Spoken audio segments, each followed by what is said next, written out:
This is a kombucha that I've made before, and it is made from dragon fruit. Also not as good for gut health if you drink too much. Soda water.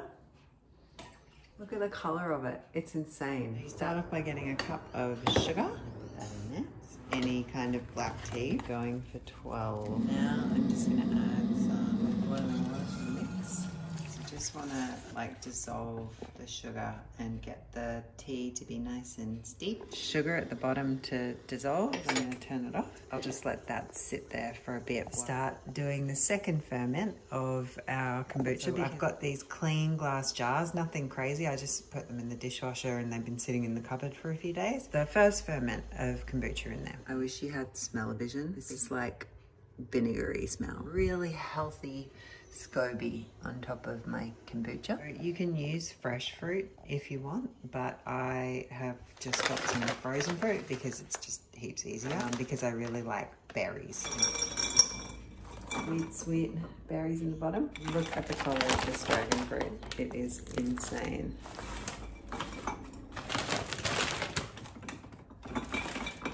What I like to do with my raspberry one is to put some of this tea in there. It's basically rosehip tea, and so it's just a way to get extra antioxidants and, you know, just more plants, really, more diversity into my diet. Put this in here and, ooh, look at this fresh new tap I've got. You want to give a little bit of space because when the fruit starts to ferment after a few days, it sort of swells up. And don't be alarmed that this looks like a pickled fetus.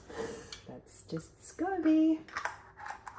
And the color will come out over the next few days while this second ferment just sits, because it needs to sit for probably 3 or 4 days so that all of the goodness can come out of the fruit until they start sort of bubbling up and becoming effervescent.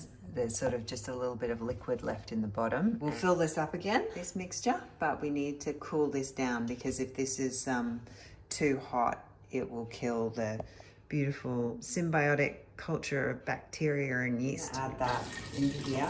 And now it is room temperature.